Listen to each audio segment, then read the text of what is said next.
sport. Top net, hat-trick, on run et blitz. On suit les signatures, les drafts et les scandales. Les agents libres t'invitent à jaser. Va mettre ta bière au fret. Écoute les agents libres, c'est Corby, JF, Charles. Les agents libres. Les agents libres. Les agents libres avec JF, Charles et Corb. Vous ne rêvez pas, les agents libres sont de retour. Comment ça va, Corb? Ça va, toi, JF? Ça va. Fait 2 ans à peu près, un petit peu plus, je pense, la dernière fois qu'on a enregistré. Je pense qu'on a toujours su que c'était pas fini. Les agents libres, là, on se donnait pas ce lousse-là, mais on se donnait cette porte de sortie-là, si je peux dire. Écoute, on revient en grand, espérons-le, mais avec une formule qui est complètement différente. Ce que vous avez connu avant avec les entrevues, ben c'est terminé. On y va avec des discussions 100% hockey, un format audio à 100% également, 60 minutes. On fait ça short and sweet pour vous autres dans votre auto ou à job quand vous travaillez. Ça part un peu de toi, ce Corb, ce concept-là. Ouais, ben en fait, moi, dans le fond, quand on a pris le break là, des agents libres, à la fin, on faisait du 110%. Si on veut, on avait reçu là, deux vendredis là, des invités externes puis avec qui on débattait. Moi, j'avais beaucoup aimé la formule, mais j'avais le bébé qui s'en venait, les projets de maison. À un moment donné, j'avais de la broue dans le toupette, comme on dit. Puis j'ai dit, écoute, JF, ben, c'est d'un commun accord qu'on a fait ça, pareil. Là. Je pense que les deux, on était pas mal rendus là. Mais oui, comme tu dis, tu sais, on savait qu'éventuellement on reviendrait. Le podcast, ce que ça fait, c'est que ça te crée un besoin de parler de sport. Tu sais, on a toujours eu ce besoin-là. C'est ce que je faisais à peu près de ma vie les 20 dernières années. Mais la tribune, tu sais, pour en parler, puis vraiment être dédié là-dessus, me manquait. Fait que j'ai fait bien du temps sur X là, pour combler ma soif de parler de hockey. Là. Mais éventuellement, je me doutais qu'on viendrait. Je savais pas sous quel format. Puis quand on s'est parlé il y a quelques semaines, mois de ça, ben je t'ai fait part de moi, de la manière dont je voyais la suite. Puis tu étais bien d'accord. Je pense qu'on a à peine eu besoin de se parler, qu'on savait vers quoi qu'on s'enlignerait. Et nous voilà aujourd'hui. Le concept, comme tu dis, ça va être des épisodes d'environ 1 heure. On va essayer de le faire à la semaine. On va parler de hockey, oui, du Canadien, mais sur de l'actualité, des prospects. Ça fait 3 ans, moi, depuis 2022, que je publie des listes sur Twitter. Je fais beaucoup d'écoutes, beaucoup de recherches, fait que je veux élaborer là-dessus. Mais il y a tellement de bons stocks avec la nouvelle organisation, l'épisode de reconstruction là, qui nous montre sur Crave présentement. Il y a de la bonne matière. Puis je trouve que ce qui se fait présentement, c'est souvent du copier-coller. Là. Tu sais, on parle d'un sujet, puis on l'épluche, on a ramené à chacun notre sauce. Oui, on va faire ce type de contenu-là, mais l'idée, c'est d'aller ailleurs, là, tu sais, voir d'autres avenues. Oui, exact. Tu sais, tu parles du concept. Quand on a parti le premier, on se disait qu'on aimait bien ça dans les estrades à la balle, jaser de sport, puis on provoquait nos chums, puis là, ça créait plein de discussions. Puis on s'est en allé vers une direction qui était plus des entrevues, qui n'était pas vraiment ce qu'on voulait au départ. Finalement, ça s'est en allé là. Mais là, on revient à ça. Fait qu'on revient à nos discussions, puis on veut vous provoquer, créer des discussions avec vous autres. En gros, le concept, là, on va diviser ça en 4 périodes à peu près. Le temps va varier selon l'actualité, mais on commence période 1, on va vous jaser d'actualité. Période 2, on va vous jaser du CH. Période 3, les prospects. Ça, c'est ton moment, mon Corb. Puis après ça, une prolongation avec des sujets variés. Donc, encore là, ça va dépendre. Il va y avoir un peu de moi, il va y avoir un peu de Corb là-dedans. Donc, en gros, ça va être pas mal ça. C'est ce qu'on vous suggère. Puis on verra pour la suite. Là, on va s'ajuster. C'est là que je m'en allais. Là. On veut que vous nous dites ce que vous en pensez. Oui, j'adore le hockey, puis j'ai des idées arrêtées parce que ça fait longtemps que j'en écoute, puis je pense que j'ai raison. Mais je suis toujours ouvert à argumenter là, quand ça reste dans le respect, s'il y a des points à amener là, ou à discuter. Juste pour préciser. Ouais, on commence ça, mon Corb. Ben oui.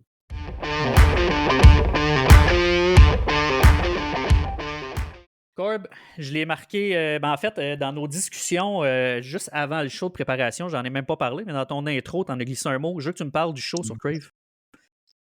Ben, le show sur Crave, c'est un accès privilégié aux Canadiens. Là. On rentre vraiment dans les coulisses. C'est filmé l'année passée là, du tournoi de golf qui lance pas mal la saison là, début septembre.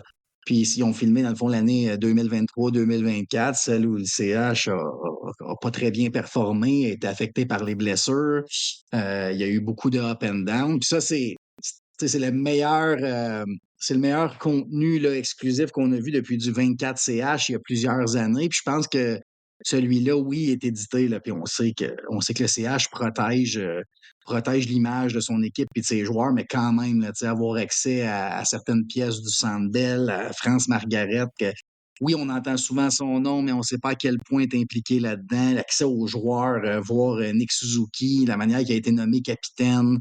Moi, j'ai 6 épisodes de fait. Il m'en manque quelques-uns, là, mais c'est super intéressant. Puis là, en sachant qu'il va y avoir une saison numéro 2 de la reconstruction. Donc, il nous confirme officiellement, le CH, on est en reconstruction, même si tout le monde le savait, là, c'était un secret de Mm. polichinelle. Je dis souvent que dans le sport, au lieu d'écouter là, ce qu'ils nous disent, on est mieux de regarder ce qu'ils font. Trust actions, not words, surtout quand il s'agit de sport professionnel. Les Canadiens nous prouvaient là, à chaque mouvement qu'ils faisaient depuis Kent Hughes puis Jeff Gorton sont en poste, qui s'en allait vers une reconstruction, qui faisait une reconstruction, mais là, c'est prouvé. Ils font une deuxième saison là-dessus qui est filmée cette année. Ça a été confirmé cette semaine. Donc, oui, on commence à voir la lumière au bout du tunnel, mais on n'est pas sorti du bois, là. Je veux que tu me parles un peu de, justement, tu en as parlé, le Ken Hughes, puis Kent Hughes et Jeff Gorton, que toi, tu les vois au sommet de ta liste là, depuis que tu existes comme gestionnaire du club. Moi, j'ai écouté ça, puis j'ai essayé de me mettre dans leur peau. Tu sais, il me semble que ça doit être cool de faire ce qu'ils font. Tu sais. Parle-moi un peu de ça, là, justement, à Kent Hughes puis Gorton, ce que tu as vu peut-être à travers leurs actions dans ce show-là. Ben, tu sais, c'est les gars qui nous montrent qui sont depuis le début, là. Moi, je me rappelle là, quand on avait encore l'ancienne version des agents libres, puis il avait été engagé, j'avais fait une série de textes, là, les 5 travaux de Kent Hughes, puis bon, il y en avait un qui parlait des gros noms, des joueurs qui devaient sortir, puis là-dessus, tout le monde est parti, là, à part Joel Armia dans ce que j'avais noté. Puis pas mal tout le monde était parti l'année même. Là. Cherrott, Kulak, Lekonen, ça avait bougé rapidement. Il y a encore, bon, on est prêt avec le contrat de Price à LTIR, mais c'est des visionnaires, les deux. Ils ont été, Jeff Gorton était impliqué à Boston et à New York Rangers, deux équipes qui ont eu du succès là, après son départ. Fait que le gars doit savoir un peu ce qu'il fait, mais il s'est pogné un wingman de qualité là, en Kent Hughes. Puis, j'aime l'approche. Oui, Kent Hughes n'avait aucune expérience, mais je pense qu'on a un peu copié peut-être ce que les Panthers de la Floride ont fait avec Bill Zito, un ancien agent de joueur qui obtient le poste et qui est un peu, ils vont dire odd en anglais, là, bold un peu, mais qui va prendre des décisions super claires, mais qui ne lance pas le message qu'on est habitué de recevoir. Fait que, non, moi, je suis bien impressionné de leur travail. Il n'y a pas grand-chose qu'ils ont fait que je suis là. Non, là, je remettrai en question. Là, présentement, bon, Lekonen, il est revenu Barron, puis un choix de première ronde. Barron ne connaît pas la saison qu'on voudrait voir de lui, mais somme toute, à l'époque, là, quand on a reçu Justin Barron, puis un choix de première ronde, cette journée-là, on était tous pas mal d'accord que l'échange faisait du sens. Mais non, moi, le Team Hugo, là, que j'aime bien l'abréviation, pour Hughes et Gorton, je les vois dans ma soupe, je vois ce qu'ils font. Il y a certaines décisions que je suis plus ou moins d'accord sur le coup. Tu sais, Alex Newhook, j'aurais pas fait ça avec ce qu'ils ont payé pour, mais force est d'admettre que les résultats sont là, puis qu'ils vont chercher des gars de qualité qui fit dans le noyau. Fait que je me ferme les yeux pour l'instant, je les regarde aller, puis on va leur donner une autre saison, là, voir où on en est rendu. Ouais, je suis pas mal d'accord avec toi. Corb, c'est le début de l'année. On enregistre une journée le lundi 14 octobre. Il y a déjà 3 games du Canadien de fait. Il joue ce soir également. On va faire rebrousser le chemin un peu, juste parler de quelques sujets, de choses qui ont été faites. Puis je commence avec la pré-saison. Ça a été un sujet de discussion assez intense depuis la blessure de Patrick Laine. T'en penses quoi des matchs pré-saison? Puis est-ce que tu penses qu'on devrait la NFL coupe de plus en plus dans le nombre de matchs pré-saison. Là, la NBA, je ne suis pas certain. Je ne suis pas au courant des autres, là, mais qu'est-ce que tu penses du nombre de matchs pré-saison, puis de qui joue, puis combien de matchs? Là, on parlait aussi je pense que ça faisait 11 jours que le premier trio n'avait pas joué un match de hockey au premier match de la saison. Bref, je t'écoute. Ben, tu sais, je passerai pas une éternité là-dessus, là. Moi aussi, je pense qu'il y a trop de pré-saison puis qu'on devrait réduire le calendrier. Selon ce qu'on entend, ça va être fait dès l'année prochaine. Donc, probablement réduire le nombre de matchs. Puis, il parle aussi d'ajouter des matchs dans la saison pour combler ça, là, le revenu là, par la vente de billets. Ben moi, tu sais, on a toujours, pour avoir fait du sport, t'en as fait aussi des games hors concours, tu sais, c'est pour se dégourdir. Je pense que 3-4 games, on sait très bien, oui, il y a certaines luttes quand on arrive au camp d'entraînement, mais il faut être réaliste, là. Pour 13 ou 14 attaquants, tu pourrais avoir 16 ou 17 joueurs, puis tu choisirais là-dedans. Il y a des contrats garantis tu sais, on ne fera pas là, ce qui a déjà été fait ailleurs. C'est du contenu que vous avez déjà entendu et que mon opinion, tu sais, il ne varie pas vraiment des autres, là. Euh, pour ce qui est de pas jouer pendant 11 jours, ben moi je te dirais que c'est pareil dans les 3 premiers matchs de l'année. Le premier trio est un peu désynchronisé. Tu sais, Slavkovski, Suzuki, bon, Caulfield est super opportuniste là, pour l'instant, mais Slavkovski et Suzuki semblent ne pas avoir leurs jambes habituelles, ce qui est tout à fait normal, à mon avis, au mois d'octobre. Puis, bon, 3 matchs de jouer contre des rivaux directs, 2 victoires, une défaite. On prend ça, puis on est bien content. Oui, absolument. Puis c'est pour ça que je te parle de la NFL aussi. Tu sais, c'est assez Ouais. typique que les 2 premiers matchs de l'année, que les corps arrière soient pas en synchro avec leur receveur puis tout ça. Fait que tu sais, je pense que c'est juste normal, là. En plus, eux autres ont 17 matchs, nous autres on en a 82. Là. Fait que je pense que ça, Mhm. tout va se placer. Joueur au balotage, étais-tu un pro Pelletier ou Lavoie dans... Non. Dans la Non? situation actuelle des Ouais, c'est ça. choses, tu sais, le Canadien a des contrats. Tu sais, là, on vient de renvoyer Alex Barré-Boulet à Laval. Est-ce que je prends Barré-Boulet devant Pelletier et Lavoie? De ce que j'ai vu, oui. Je pense que il y a la vitesse qui est en haut de Lavoie, certainement. Puis le playmaking, son passing, là, les passes que Barré-Boulet fait, c'est égal ou sinon mieux que Jacob Pelletier, à mon avis. Puis Laval aussi là, est rempli de jeunes joueurs. Tu sais, cette année, on a Beck, Tuck, Meshar, Jacky. C'est des premières années à Laval. Donc, aller chercher quelqu'un d'autre pour créer une congestion encore plus intense que celle qu'il y a déjà. Je voyais pas ça arriver. Il y a un nombre limite de contrats. Je comprends l'idée là, d'avoir des Québécois, puis je suis pas mal sûr que quand le Canadien là, va être en bataille là, pour la Coupe Stanley, puis qu'ils vont vider un peu Laval là, avec des échanges, puis les gars qui vont être promus, ben là, on va commencer à avoir un petit peu plus de ça, là, des gars au balotage qui se font ramasser pour donner une chance, puis au pire finir à Laval. Mais dans l'état actuel des choses, non, là, je suis vraiment pas sûr. OK. Dans ce cas-là, je retourne un peu. Pas que je retourne la question. Là, je suis d'accord avec toi que c'était pas des joueurs qui étaient nécessaires à Montréal dans l'état actuel. Mais si tu te mets du côté des Oilers puis des Flames, comment ces équipes-là. Tu sais, je comprends pas tant pourquoi 2 équipes. Tu sais, les Oilers, c'est pas, mettons, un Lavoie. Je l'ai pas vu jouer là, dans les dernières années. Lavoie, là, il y a une certaine réputation, mais c'est le genre de gars que les Oilers, au salaire minimum, pourraient les aider, selon moi. Pelletier, même affaire. Calgary, je les vois dans le bottom 5 cette année. Fait que de se débarrasser d'un choix de première ronde, c'est weird un peu, je trouve, de se débarrasser de ces gars-là juste de même.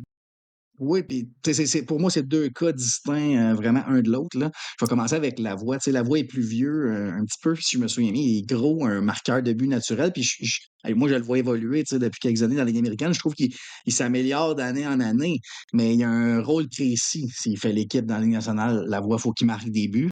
Puis à date, là, tu sais, je pense pas que c'est Edmonton qui a nécessairement de la place pour lui pour faire ça. De l'autre côté, du côté des Oilers, les Oilers ont perdu 2 choix de première ronde pour à peu près rien sur des offres hostiles cet été. Puis là, la voie est un choix de deuxième ronde, mais somme toute, on perd les seuls assets à peu près qui restent à Edmonton partent dans des RFA, c'est quoi, une offre hostile. Puis la voie, tu sais, gratuitement, s'est fait barouetter pas mal entre Vegas et Edmonton les dernières semaines. Mais Ah ouais. là, bon, semble-t-il qu'il est fixé dans le club école des Golden Knights.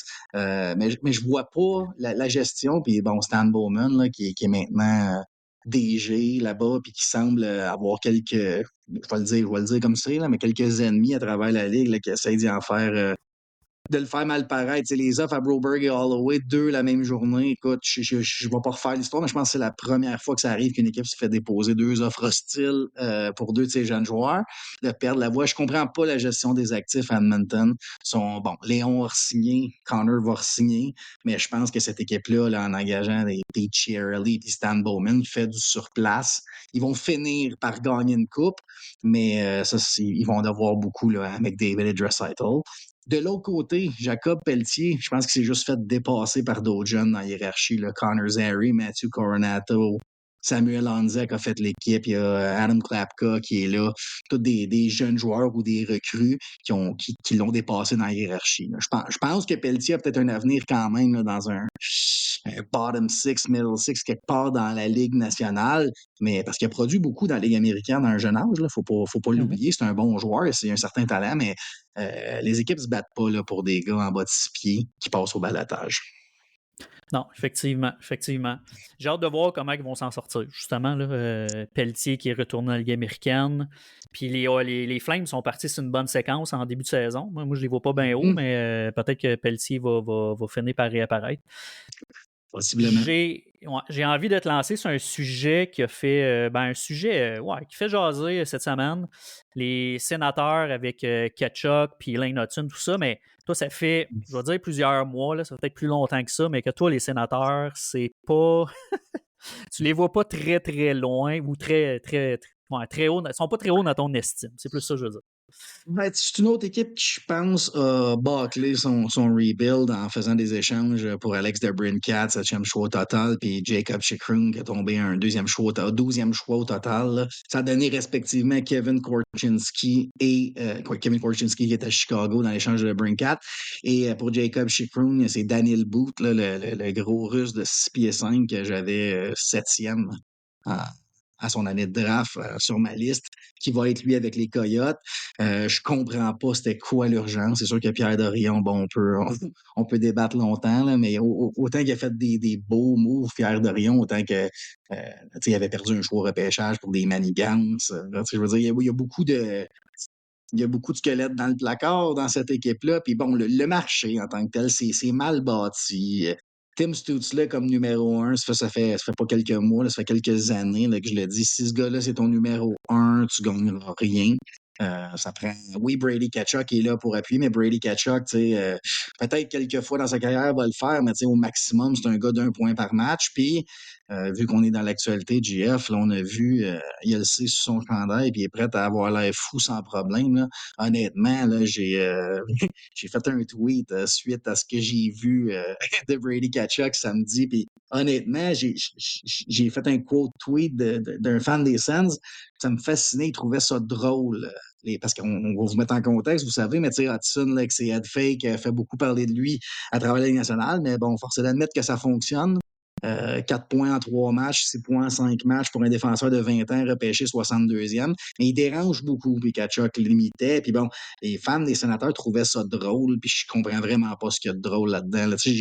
On s'en est parlé off-cam, mais tu me dis, il me semble Suzuki là, qui s'en va faire des head fakes, un défenseur de l'autre côté, ça passerait pas super bien à Montréal. Puis Ottawa, là, vous avez le droit, là, vous pouvez aimer Brady Tkachuk comme vous le voulez, là, mais quand il fait un move de meathead, il faut être capable de le dire. Là, il a eu l'air épais dans une cause perdante, il s'est fait shifter par Hudson dans le game, il avait juste eu l'air fou. Fait que moi, un core là, qui est Jake Sanderson, Brady Tkachuk et Tim Stützle, je pense que tu t'en vas nulle part avec ça. C'est clair, c'est assez clair. Corb, l'actualité, on achève. As-tu une autre, je sais pas, quelque chose qui te pop en tête là, que tu as envie de jaser sur l'actualité ou on passe au CH? Ben, je vais juste rajouter une petite chose, là, mais il y avait eu des coupures un peu partout là, à travers la ligue, là, des Engvall puis des Hall, des anciens livres se sont fait couper un peu à la surprise, surtout que les DG qui les ont signés, ben, c'est encore ceux qui sont en place puis qui ont décidé des mettre aux agents libres. Mais Joshua Roy a fait parler beaucoup là, quand il a été retranché, mais moi je vois Joshua Roy jouer dans le middle six du Canadien pour plusieurs années, à moins qu'un jour il serve là, de monnaie d'échange, mais sinon, il y a son spot là. Puis c'est juste bon à son âge. C'est pas un choix de première ronde, Joshua Roy. C'est un gars qui a eu qui a eu besoin dans sa carrière là, de se faire donner un petit coup de pied dans le cul là, pour retomber sur le droit chemin. Puis honnêtement, l'envoyer à Laval, je pense que c'en était un. C'est juste wake the fuck up, mais je suis convaincu qu'il va aller en bas, il va produire, il va bien jouer, puis ça va être le premier rappelé, là, ou presque, dépendant de comment il performe. C'est dit. Je suis d'accord pour lui. Là. C'est un jeune, justement, qui a eu ses problèmes, je pense, dans le junior à ce niveau-là. Fait que s'il revient en force, tant mieux. C'est juste bon pour le CH. On prend une petite pause de 30 secondes, mon cœur, puis on revient avec la période numéro 2.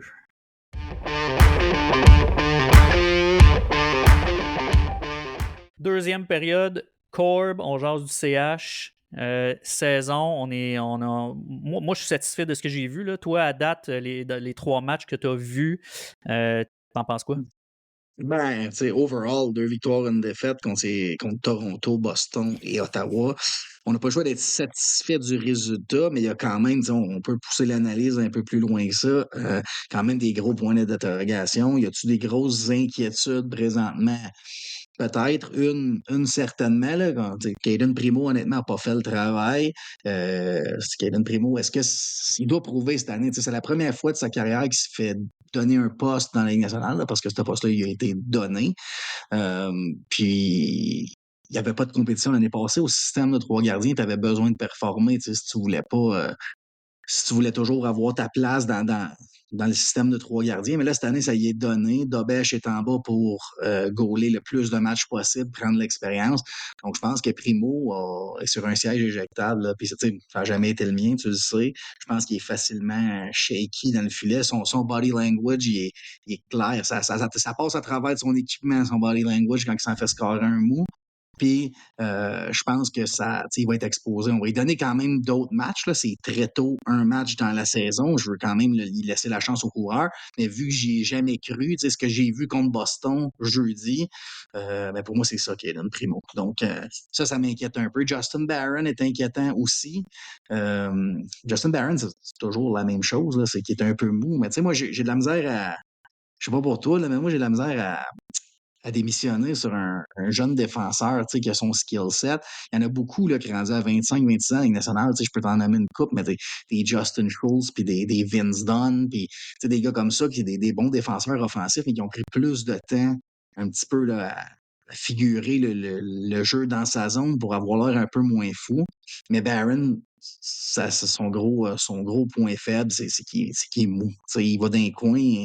Il n'est pas dur à jouer contre, là, comme on aime dire à Montréal. Là.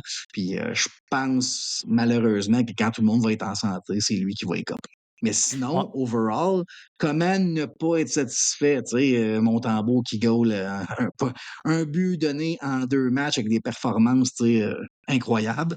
Je pense que Toronto, on a eu un match serré, mais Ottawa, samedi, c'était une domination complète. Je veux dire, les sénateurs m'ont prouvé qu'ils feront rien encore cette année, comment ils ont réagi face au CH, mais comment on peut ne pas être satisfait? Ce soir, c'est Pittsburgh, j'ai hâte de voir, mais je pense que le Canadien va avoir de quoi d'intéressant, puis bon, Laine va revenir, on parle autour des fêtes, Patrick Laine, là, juste, on voit Joel Armia avec Kirby Dach, mais faites juste vous imaginer Patrick Laine, ça fait que tout le monde tombe dans la bonne chaise, le fameux cliché, mais tout le monde descend où il devrait être. Armia sur une 3, c'est sa place, puis bon, l'effet domino. Là. Toi, t'as-tu des grosses inquiétudes ou Non, c'est pas beau, en tout tout. va bien? Tu sais, moi, Corb, on analyse la game de hockey bien différemment. Là, tu vas, puis je pense que toi, tu l'analyses.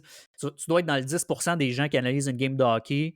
Moi, je pense que je suis plus comme le partisan moyen qui va regarder sans nécessairement regarder le système de jeu puis qui va être bien content quand il y a un but, puis une belle passe, puis une belle mise en échec.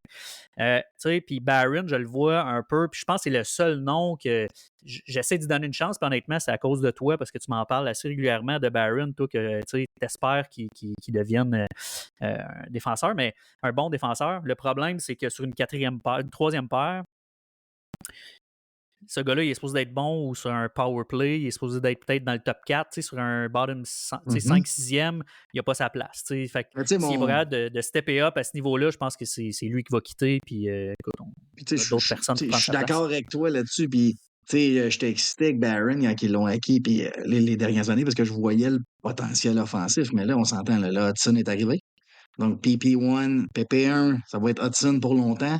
Tu as Logan Mailloux, qui, si tu veux maximiser son potentiel, il faut qu'il ait du temps sur l'avantage numérique. Maintenant, s'ils mettent un deuxième, tu sais, Goulet a les capacités d'être sur un deuxième PP là, avec une paire de défenseurs. Sinon, honnêtement, Arbor Xhekaj a un potentiel pour un one-timer sur une deuxième paire. Fait que, tu sais, Barron n'est plus nécessaire là, dans l'état actuel des choses. Puis Matheson est encore là. Fait que, tu sais, moi, je pense que présentement, avec Barron, ce qui se passe, c'est que sa valeur est au plus bas. Fait que ça donne absolument rien de l'échanger. C'est un parfait septième, 6-7e dans la Ligue nationale. Mais je pense qu'il nuit à la troisième paire présentement. Il serait pas mal mieux, better suited. Là, il serait mieux avec un gars, un défenseur, avec un Caden Goulet qu'on veut pas voir sur une troisième paire, mais exemple à Montréal dans l'effectif. Puis je pense qu'un Xhekaj bénéficierait de jouer avec un David Savard. Donc, là, je pense qu'on fait avec les effectifs qu'on a. J'ai hâte de voir quand Struble va revenir. Là, présentement, le move qu'ils ont fait, Barré-Boulet à la base, c'est probablement parce que Struble va être plus long puis qu'on veut remonter, j'imagine, Logan Mailloux, là, qui, 2 buts, 2 passes à son premier match à Laval. Puis, il n'a pas connu un mauvais camp. Il a connu un camp tranquille, mais pas un mauvais camp. Là. C'est deux choses complètement différentes à mon œil, à moi. Mais, Justin Barron, honnêtement, c'est parce qu'on va l'échanger. Puis, il y a une possibilité, là, mettons qu'il va dans une équipe là, qui a besoin d'un corps arrière sur son deuxième avantage numérique pour distribuer la rondelle, Barron peut être ce gars-là. Est-ce que les Kings, genre, pourraient être intéressés? Ben, je vais te dire non à ça parce que les Kings ont perdu le seul défenseur droitier de mention dans cette équipe-là, Drew Doughty, dans un match hors concours pour longtemps. Puis, ce qui reste à droite à Los Angeles présentement, ben, c'est Brant Clark et Jordan Spence qui sont deux défenseurs purement offensifs.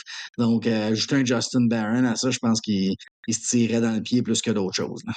OK. Tu as parlé de Laine puis Reinbacker. Ça aussi, là, c'est un sujet qui a été discuté beaucoup, mais je veux quand même que tu m'en parles, parce qu'on a eu une bonne nouvelle avec Laine, une moins bonne avec Reinbacker. Là, évidemment, les haters de Reinbacker regardent à Philadelphie puis ils salivent. Laine, ben, tout le monde est content, je pense, de savoir que ça va être à peu près 2-3 mois. Ça va donner un boost rendu à Noël, là, à peu près. T'en es où, toi, là-dedans, commençons avec Reinbacker?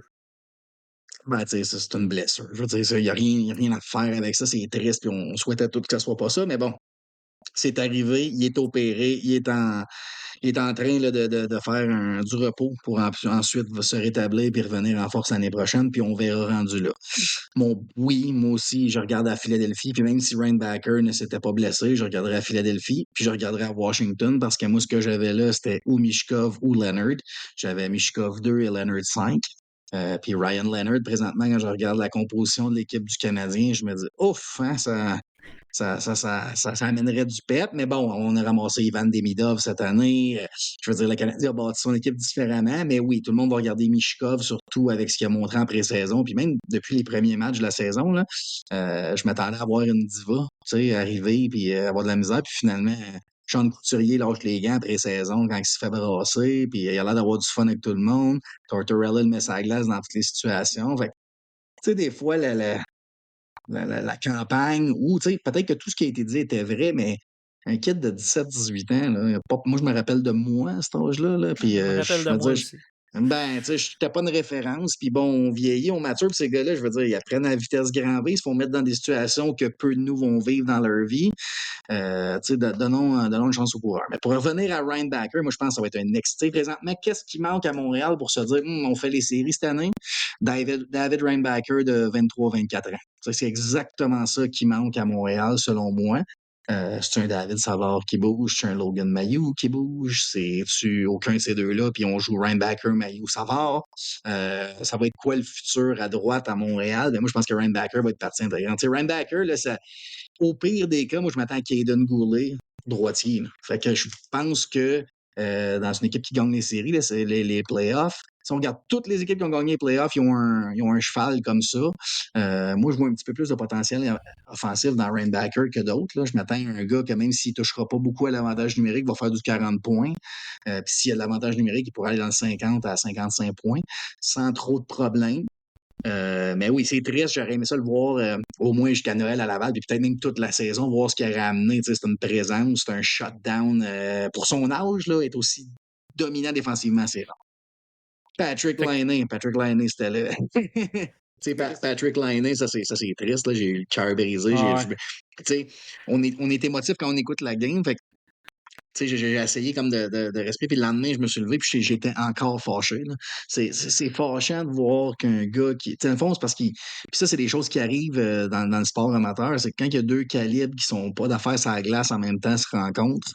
Il arrive souvent des accidents comme ça. Puis, tu sais, oui, Cédric Paré, probablement un réflexe, là, ce qui a fait sortir le genou. Là. Tu sais, il s'est pas dit, je veux blesser l'aîné, puis bon, ça va vite, puis tout ça. Mais ça va très vite pour lui qui est 2, 3 calibres inférieurs. Fait que Mm. c'est triste. On a eu une bonne nouvelle. Il n'y a pas eu d'opération. Ça a bien fonctionné dans certains cas. Tu sais, ça, je rentrerai pas là-dedans. Là. Je suis loin d'être médecin. Puis bon, ils rencontrent du monde, des professionnels, puis ils ont des options, puis ils prennent une décision. La bonne nouvelle, c'est qu'on va le voir cette année. Puis il avait l'air d'avoir faim, l'aîné. Puis avec l'aîné dans le line-up jour 1, là, j'aurais penché vers le Canadien. S'ils ne faisaient pas les séries, j'aurais dit qu'ils vont être la dernière équipe éliminée. Là. Ouais, mais je t'avais confié que justement, moi, je les mettais en série avec les 2 premiers trios qu'on avait, le power play, puis un Motambo moindrement. Il n'y a même pas besoin d'être dans le top 10, top 15 de la ligue. Là, il peut être entre 16 et 20, puis d'après moi, on aurait été là par la peau des fesses, mais je pense qu'on a. Quand je regarde les autres équipes, là, pour vrai, moi, je suis pas. Je suis loin de penser que Montréal est un bottom 5 cette année dans la ligue.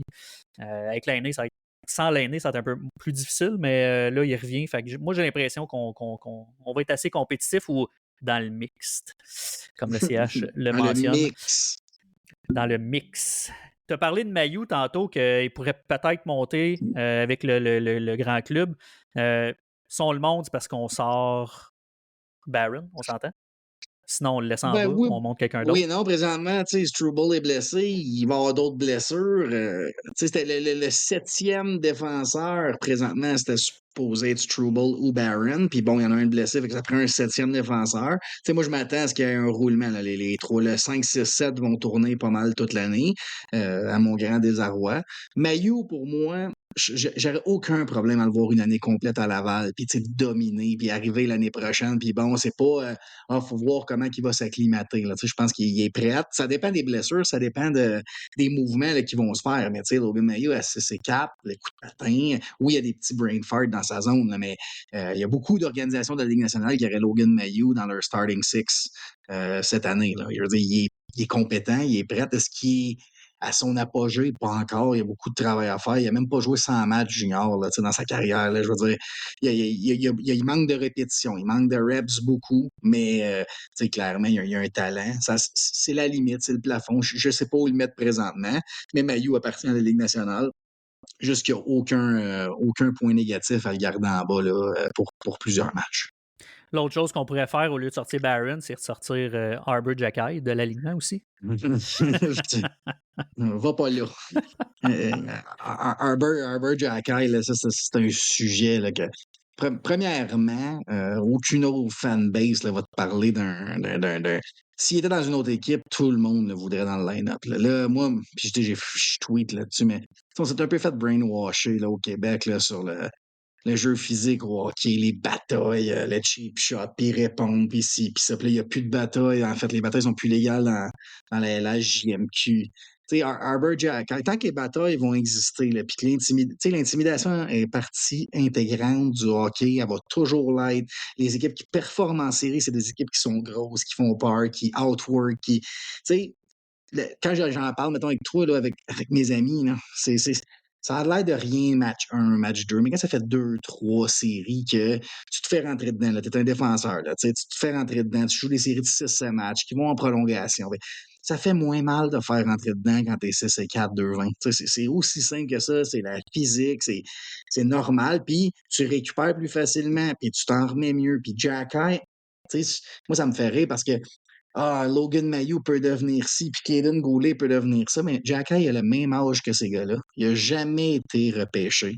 Il n'a jamais joué du hockey de haut niveau là, avant d'avoir un certain âge. Il n'a pas été repêché dans la Ligue de l'Ontario. Je veux dire, sa courbe là, est en bas. Là, je veux dire, est en train au début. Là, tout ce qu'il peut apprendre, tout ce qu'il peut faire, bien oui, il va faire des gaffes, puis bien oui. Mais quand il y a un de ses coéquipiers là, qui se fait brasser, là, il ne demande pas permission à personne. Il saute dans le tas, il s'en calisse c'est qui, puis il s'en va redresser les torts. Puis si t'aimes pas ça ou si t'aimes mieux voir Jaden Struble, c'est correct, là, tu as le droit. Mais Jacky, demain matin, il jouerait sur les 32 équipes de la Ligue nationale, que tu le veuilles ou non. OK? Il a le talent, il est pas, on s'entend, là, c'est pas Lane Hudson qui va aller zigzaguer, puis c'est pas non plus, c'est pas Caden Goulet, là, on s'entend là-dessus, il bubble le puck, je le vois tout ça, là.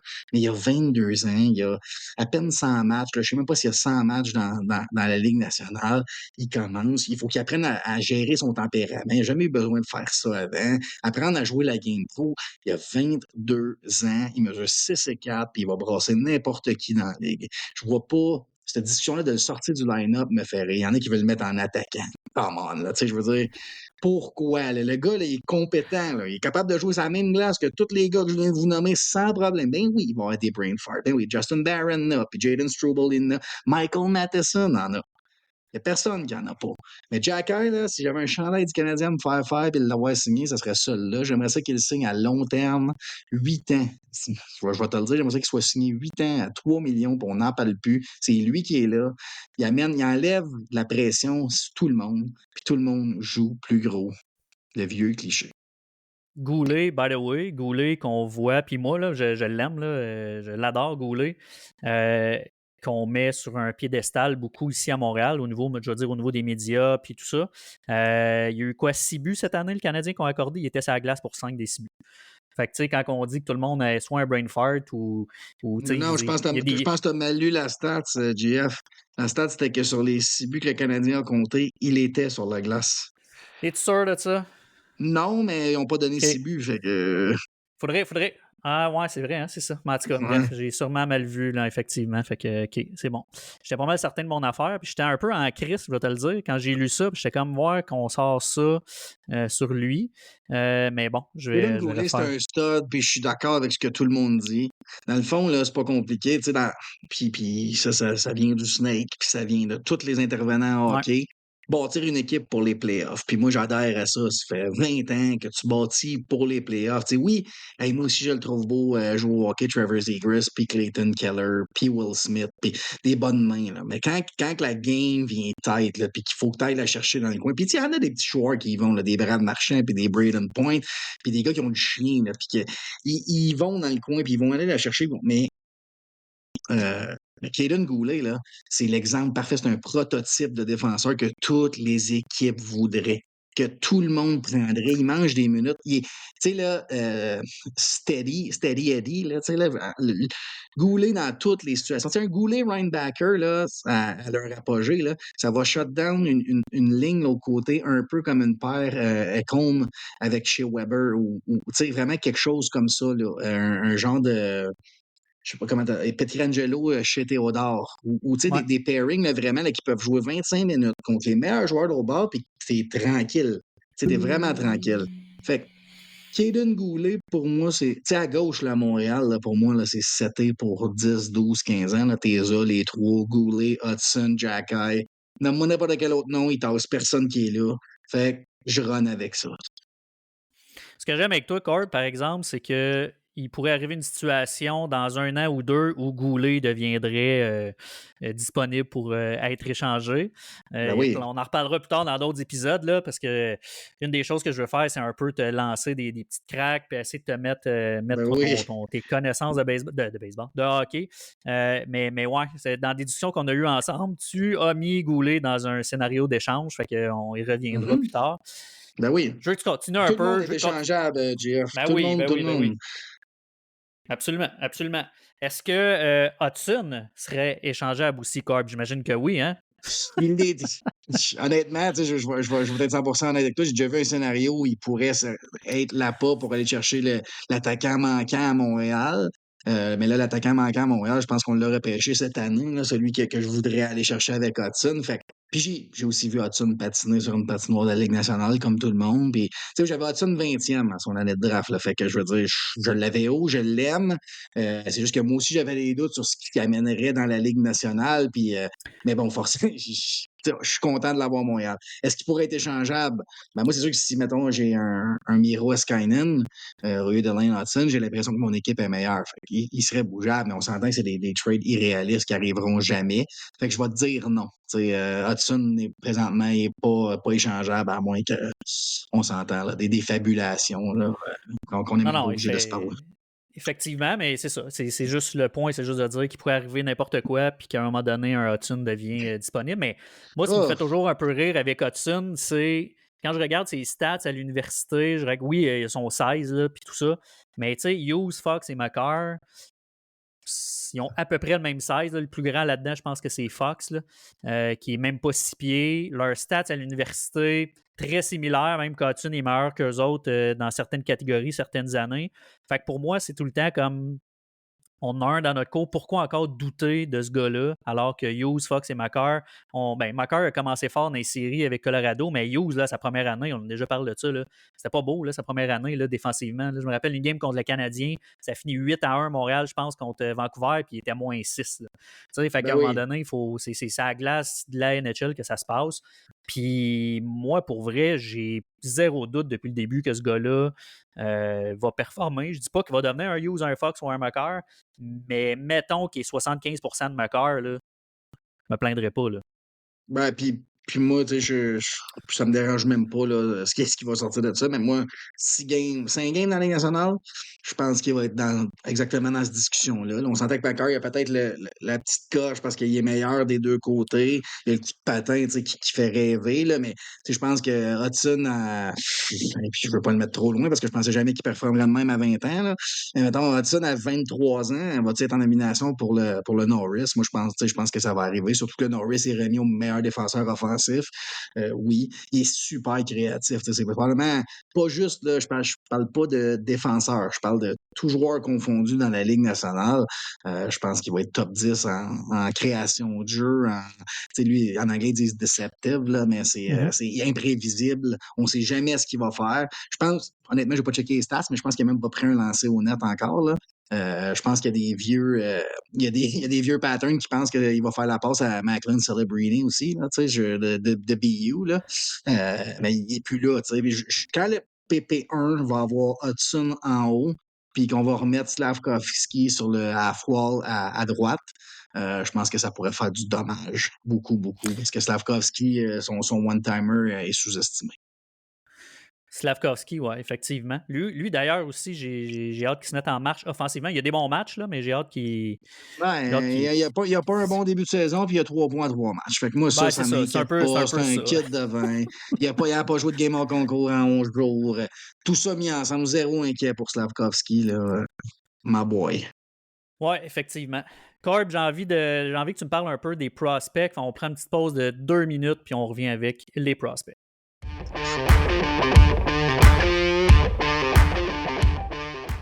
Corb, un de tes sujets préférés, les prospects, le draft, puis l'avenir des équipes là, au niveau des jeunes joueurs. Le Calder, cette année, il y en a qui mettaient Lane Hudson, il y en a qui ne le mettent pas. Évidemment, ici, on dirait qu'on a tendance à dire, ben voyons donc, Lane Hudson, non. Ben, peut-être plus là, avec les matchs connus.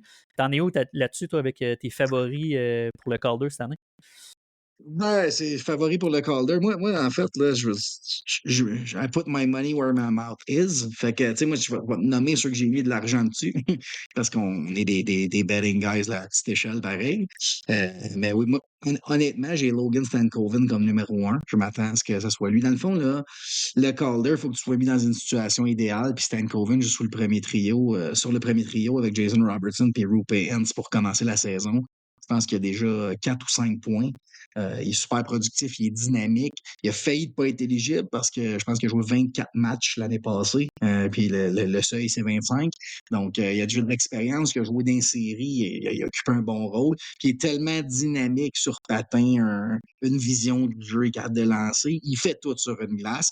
Petit joueur, mais dynamique, là, il n'y en a pas beaucoup comme lui. Fait que moi, j'ai Logan Stankoven à Dallas comme favori, puis je m'attends à ce que son nom là, fasse du bruit cette année. Lane Hudson, tu m'en parles, c'est mon deuxième. J'ai Lane Hudson devant Macklin, Celebrini, Will Smith et tous ces noms populaires-là. Matvey Mishkov aussi, il est dans la liste, mais Lane Hudson, tout dépend de l'opportunité qui va y être donnée. Tout va dépendre, selon moi, de à quel moment dans la saison il se ramasse quarterback là, de l'avantage numérique numéro 1 du Canadien, parce que c'est pas, oui, il produit sa deuxième vague présentement, mais t'as pas les mêmes armes, là, tu sais, passer le puck à Armia puis Newhook, ça fait moins de dommages que passer le puck à Slavkovski puis Caulfield, là, on réinventera pas la roue ici, mais je pense que tout dépend de quel moment. S'il y a l'avantage numérique numéro 1 avant les fights, je pense que Hudson va se démarquer pour le Calder. Moi, Troisième, là, j'y vais. Ouais, je te vas-y coupe donc. là-dessus 2 petites secondes, mais Hudson, on dirait que je m'attendais pas à ce que ça soit partagé une minute là, sur le power play, mais ça semble être pas mal le cas présentement. Puis, Ça fonctionne.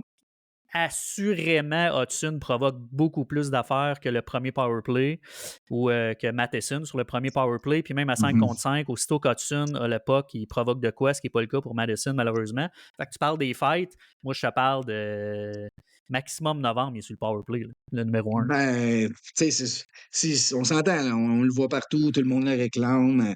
Tu sais, présentement, il montre beaucoup de respect à Matheson, puis il l'a Exact. mérité. Il l'a mérité, Matheson, avec ses 62 points l'année passée, mais tu sais, je pense pas qu'ils sont aveugles, là. Je pense qu'il y a une hiérarchie. Puis si tu prends Hudson puis tu le mets en avant de Matheson jour 1, sans avoir laissé Matheson tu sais, sortir la tête de l'eau dans tout ça, je pense que t'envoies un mauvais message Ouais. dans ce que tu essaies de bâtir comme culture. Présentement, le Canadien va bien. L'avantage numérique numéro 2 produit. Caulfield est en feu. Donc, pourquoi changer ce qui fonctionne? Tu sais, on a perdu un match, puis c'est le gars entre les poteaux rouges là, qui a perdu ce match-là. Là. Fait que, tu sais, je veux dire, moi, je changerais rien pour l'instant. Je comprends, là. Moi aussi, j'aurais Hudson PP1, puis c'est simple dit comme ça, mais tu sais, tu manages des égos aussi à travers ça. Puis, tu sais, faut pas non plus perdre de vue que Matheson, on est aussi bien à le mettre dans des conditions gagnantes si on pense peut-être l'échanger. Là. Ouais, Arrêter absolument. de downgrader. Puis, tu sais, il s'est fait huer sur le powerplay. Ça, pour moi, c'est disgracieux. C'est pourquoi un Québécois super content de jouer à Montréal, qui a roulé le powerplay numéro 1 l'année passée, qui a obtenu beaucoup de points sur des buts de Slavkovski, Suzuki, Caulfield, nos préférés. Tu sais, pourquoi se faire ruer? Je la comprends pas, mais ça, c'est souvent c'est Ben, une petite partie des fans qui fait ça. Mais bon, hein, on réinventera pas la roue. Mais pour moi, Matheson, oui, la marque de respect. Hudson va être là. Tu sais, moi, honnêtement, là, ce soir, il joue Pittsburgh. Si le PP1 fait rien ce soir, ben, je ferai un test. Tu n'es pas obligé de rien couler dans le béton en disant Hudson s'en va sur le premier powerplay. Moi, on sait tout ce qui va arriver, mais que ça arrive. Lane, quand on va toucher. C'est ça aussi qu'il faut garder en tête. C'est que la seconde où Lane Hudson prend le PP1, il le donne plus pour les 10-15 prochaines années. Là. Fait que, tu sais, il faut. On va apprendre à marcher avant de courir, on prend notre temps, puis mais que ce soit le temps, ce sera le bon timing. ouais, effectivement, d'accord avec toi. Parle-moi de l'Ekerimaki. Tu allais m'en parler juste avant. Ouais, tu sais, moi, Jonathan Lekerimaki, j'ai regardé beaucoup de matchs hors concours, puis c'est un gars qui, je trouve, a eu beaucoup de up and down depuis son repêchage, mais je l'ai trouvé excellent en match pré-saison. Il était descendu, je pense qu'il va il donner un petit peu d'expérience là, au hockey nord-américain, puis tu sais, aussi là, prendre ses aises, mais quel joueur, là, tu sais, un cerveau offensif, il a déjà un shot, un one-timer des ligues majeures. Là. Ben, en fait, tout son arsenal de tir, là, lancer du poignet, slap shot, one-timer, c'est tout déjà niveau NHL.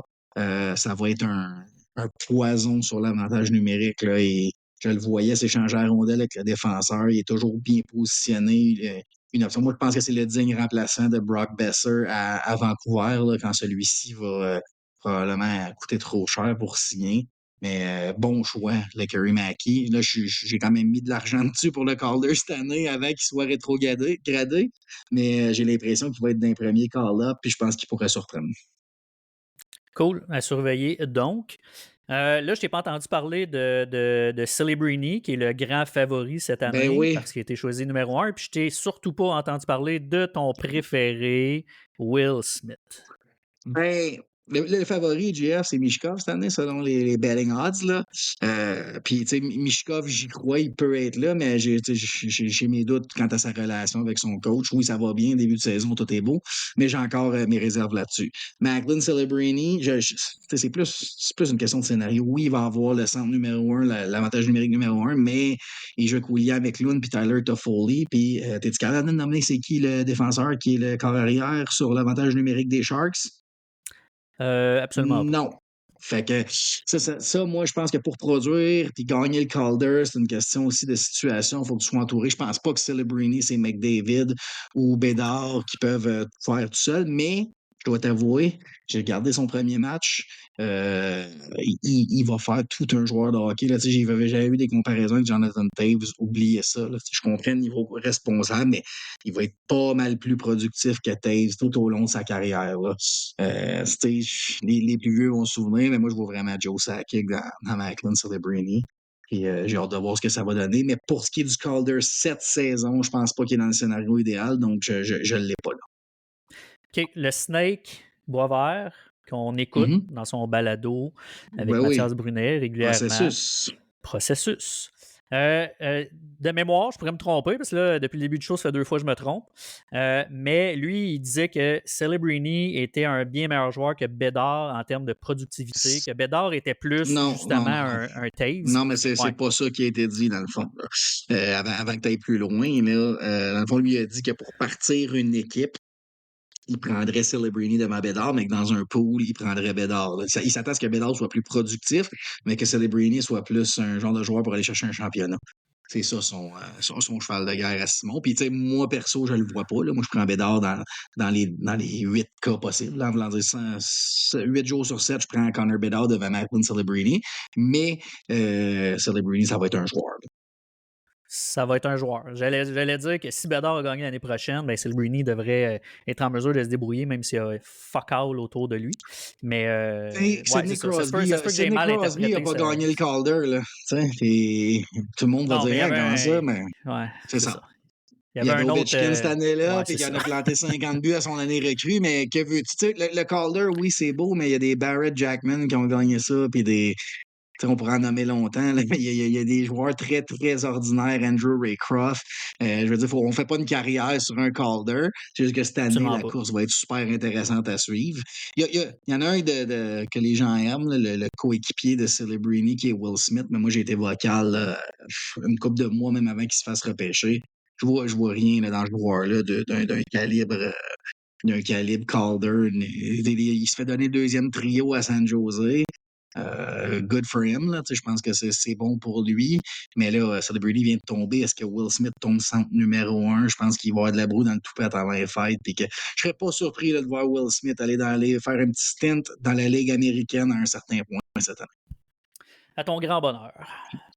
Non, non, j'y souhaite pas de mal. C'est juste que quand on parlait au repêchage, là, il y avait un Big Four, là, puis il y avait un Big Five, là, puis qu'on mettait Will Smith dans la même catégorie que pas Celebrity, sorry, mais Bédard, Carlson, Fantilli, Mishkov, j'ai jamais, tu sais, je comprends pas, là. Oui, il y a la question, moi, c'était plus est-ce que je prends Zach Benson? Est-ce que je prends Dalibor Dvorsky devant un Will Smith? Parce que Will Smith, là, si on regarde la game comme il faut, il joue au centre de Gabe Perreault et Ryan Leonard. Ça l'aide, ça. Si on inverse les rôles, disons qu'un gars comme Benson ou un gars comme Dvorsky s'en va jouer avec ces deux joueurs-là et que Will Smith se ramasse dans une équipe de no-name, est-ce que Will Smith est considéré aussi fort que les 5 autres gars que je t'ai nommés? C'est même pas proche. Le niveau physique, il va avoir beaucoup de misère à s'ajuster à ça. Il y a des mains, il y a des skills. Là. Je vois, là, je suis pas aveugle. Là. Je vois ce qu'il y a. Mais c'est un expert à ramasser une deuxième passe puis à produire un avantage numérique. Fait que, quand il est mis là, dans le top 10 des meilleurs joueurs prospects de la Ligue nationale, j'ai beaucoup, beaucoup de misère avec ça. Tu me parlais beaucoup de lui au niveau de sa façon de ramasser des points, justement, à l'époque. Là. Puis c'est justement, tu me disais, Ouais. il jouait avec deux gars qui. Ils vont y mettre sa palette, il irait juste à la pousser dedans pratiquement. Là, tandis que c'est pas. Lui, pour vrai, je veux pas taper sur le clou Will Smith jusqu'à Non, demain, on est là mais pour ça. C'est correct. ouais, c'est sûr. Mais pour moi, c'est un gars qui est premièrement, il joue au centre par défaut parce que c'est pas celui qui vient aider ses défenseurs le plus possible. C'est vraiment pas. Fait que je pense qu'il premièrement, il va terminer comme ailier dans la Ligue nationale, qui pourrait être une bonne chose parce qu'il y a un centre avec qui probablement il aimerait ça aller jouer. Après ça, moi, je trouve que c'est un gars qui fait du one-touch pass en zone nerd puis que le jeu se développe. Leonard et Perreault là, amenaient le jeu. Quand j'évalue un prospect, je regarde quelques matchs. Là, je ne suis pas le genre de gars qui va faire 8000 visionnements dans une année. Là, je vais me donner un 4-5 matchs complets. puis je vais faire un petit peu de shift by shift, du highlights, des points précis, puis sa production, là, je parle pas de sa game complète, mais sa production vient souvent. Il a chip and puck à la bande, il a juste fait dévier une rondelle, puis c'est les deux autres joueurs qui s'occupent de la suite des choses. Moi, c'est de même que je le vois, puis je sais que ça plaît pas à grand monde. Mais si Will Smith devient un joueur de premier trio régulier là, à 80 points en montant par année, je vais rester très surpris. Puis à ce moment-là, ben, on se reparlera, je ferai mon mea culpa. Mais si j'avais de l'argent à mettre, je m'attends à un gars de 50-60 points sur un deuxième trio. Y a-tu d'autres joueurs qui te viennent en tête pour le Calder? Hey, moi, que je pense qu'il a toutes les capacités, puis il y a une situation, tout dépendant où il se fait placer, mais c'est Cutter Gauthier à Anaheim. Là. Présentement, il joue sur le premier trio avec Leo Carlson. Je vais regarder ça de proche, mais pour que Cutter Gauthier gagne le Calder cette année, il va devoir être sur l'avantage numérique numéro 1, puis il va être sur le half-wall à droite pour utiliser son shot, son one-timer. Puis il y en a des options à Anaheim pour cette position-là. Là. Des gauchers qui peuvent faire le one-timer. C'est pas ça qui manque. Des Carlson, Zegras, Killorn, McTavish. Je veux dire, c'est tous des gauchers qui se positionnent souvent là. Fait que s'il donne le half-wall à droite à Cutter Gauthier, il y a des chances. Mais je te dirais qu'il est 5-6e dans mes favoris. OK. Puis j'ai envie de t'entendre là, pour les fans du Canadien. Des fois, on aime ça parler de nos prospects à nous autres, là, mais cette semaine, Michael Hage a fait parler beaucoup là, de ses débuts universitaires. As-tu suivi un peu ce qu'il a fait cette semaine? Oui, ben, je pouvais pas le suivre, en fait, là, c'est sur X, ça passe, puis tu sais, Michael Age, c'est un gars, puis je regardais mes vieilles notes, là, je l'ai mis 27 sur ma liste, puis dans mes notes, c'était jamais le mettre en bas de 24 toute l'année passée, puis finalement, je l'ai mis 27, bon, parce qu'il y a des gars qui ont monté. Encore, je me demande encore pourquoi je l'ai baissé à 27, mais bon, je l'avais en première ronde, c'est un joueur que j'aime, je le trouvais très frêle, puis je trouvais que c'était un jeu, il est un peu fancy, il a des bonnes mains, bon coup de patin, mais quand les joueurs vont grossir et que le jeu va être plus physique, j'ai mes réserves encore, mais quel talent, des beaux jeux à pleine vitesse. Là. Il est top speed, il fait une passe tape-to-tape qui traverse la zone. Son but qu'il a fait, je sais pas si tu l'as vu, là, le passé du revers dans le triangle du défenseur, là, puis un petit wrister top corner, comme qu'il avait fait au camp des recrues cet été, là, pratiquement identique, mais ça, c'est des buts NHL. Ça, c'est des buts que tu vois des gars dans la Ligue nationale. Si t'es capable de faire ça, ramener la rondelle sur ton côté fort, même pas dribbler, même pas d'un même coup un snapshot. Là. Ça, c'est des skills NHL déjà. Je sais que j'ai entendu là, qu'il serait peut-être ouvert à signer à la fin de cette saison. C'est peut-être un peu tôt dans l'état actuel des choses, mais si, mettons, on recule d'il y a 5-6 ans dans l'ère Bergevin, un gars comme Age aurait été un de nos meilleurs prospects. Là. Il a le 16, il joue au centre, il joue bien. C'est peut-être le digne remplaçant de Kirby Dach dans quelques années à suivre. OK, puis je conclus les prospects. Demidov, un autre, là, je sais que ça t'agace un peu là, qu'on parle de son temps de glace et tout ça tout le temps, là, mais t'en es où avec ça? Puis, pour vrai, je pense qu'on a fait le tour. Là, c'est la même histoire à chaque année, aussitôt qu'il y a un Russe d'impliqué dans le KHL. Ça reste que... Ah, c'est ça. Moi, je trouve que c'est redondant. Mais oui, là, il appartient aux Canadiens. On le savait qu'il se ferait bencher. Là. Je comprends pas l'état de surprise, puis là, avoir un GoFundMe pour le sortir de là. Ben non, c'est comme ça que ça marche en Russie. Puis Demidov, c'est pas Mario Lemieux, là. Puis Demidov, s'il y avait eu de quoi, ben, il aurait pas essayé de briser son contrat. Puis ça, moi, là, ça, c'est de la bouillie pour les chats. Il est là-bas. Il y a du bon, hein, dans se faire bencher, puis tu sais, t'es le meilleur joueur, puis tu peux pas. Il y a du bon là-dedans, ça amène un peu d'humilité, puis un peu de maturité, selon moi. Fait que, tu sais, arrêtons ça. Il va s'en venir l'année prochaine, puis il va jouer ici. Tu sais, je veux dire, qu'est-ce qui est pire, un gars comme Ryan Backer qui change 5 fois de coach puis qui se blesse, ou un gars qui a 4-5 minutes dans la deuxième meilleure ligue au monde? Tu sais, Demidov, pour moi, c'est un sure shot. C'est un gars qui va jouer Ligue nationale. Je pense que son potentiel, il devrait être limité, mais tu sais, c'est un gars qu'on s'attend à voir produire là, du minimum 70-80 points. En montant, le talent est là, il y a l'éthique de travail. C'est dommage, mais c'est ça, la KHL. Il n'y a pas beaucoup de kids de 18-19 ans qui obtiennent du temps de glace. Il n'y en a pas. Fait que, tu sais, je trouve qu'on fait du millage sur un sujet qui est déjà terminé. Là. Ah, puis en plus, tout le monde trippe Mitchkov présentement, puis il a eu exactement ce genre de saison, puis c'était pire que ça. Lui, il était même pas dans la KHL. Tu sais, Ben fait lui, il a que, été loané. Non, mais il était dans la ouais. KHL parce ils l'ont loané à Sochi. Puis, tu sais, oui, Non, mais il était dans la MHL, je pense, là, une partie de la non, saison non. l'année passée. Oui, Non, l'année oui. passée, il était loané à Sochi. Puis dans le fond, tu sais, Sochi, il y avait le premier trio, puis c'est une équipe de bas de classe. Mais oui, c'est ça que je souhaiterais à Demidov, en fait. Tu sais, amenez-le dans une autre équipe qui va perdre, mais qui va jouer beaucoup, mais tu sais, c'est pas grave, là. Je veux dire, Demidov va pas, c'est pas une question de hit or miss, là. Je veux dire, il va être là pareil. Il apprend d'autres choses en ce moment, dans mon œil à moi. C'est très sûr que le Canadien essaie de faire de quoi puis de le rapatrier, mais on n'a pas de contrôle là-dessus. Juste chialer pour chialer. Je trouve que ça sert absolument à rien. Des genres de sujets que je suis tanné d'entendre parler, ça, mettons. Ouais, c'est ça. Moi aussi, je suis assez d'accord avec ça. Corb, à moins que tu aies un autre nom ou deux là, que tu veuilles me sortir pour les prospects.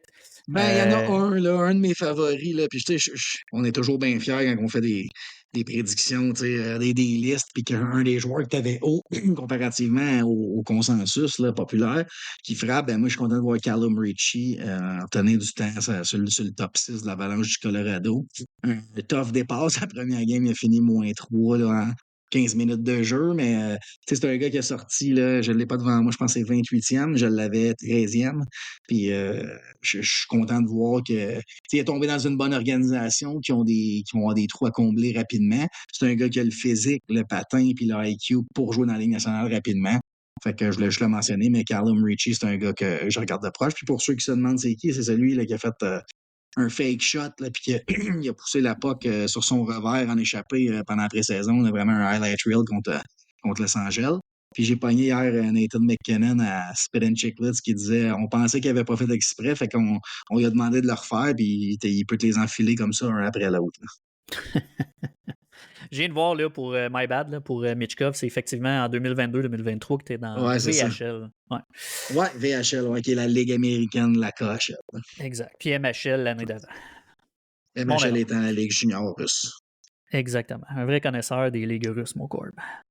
Corb, on prend une petite pause, puis on s'en va en prolongation avec nos prédictions de classement pour l'année 2024-2025.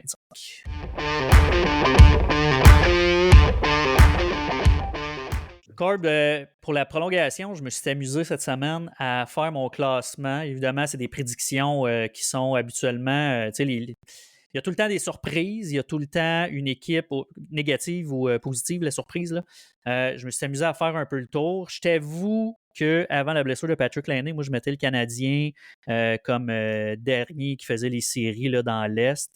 Pour moi, le Canadien est meilleur que tout ce qui est Buffalo, Détroit, Ottawa, New York Islanders, Philadelphie, Pittsburgh, Columbus, puis je les mettais en avant de Washington là-dedans. Sauf que là, je les ai enlevés, mais je les mets dans le mix.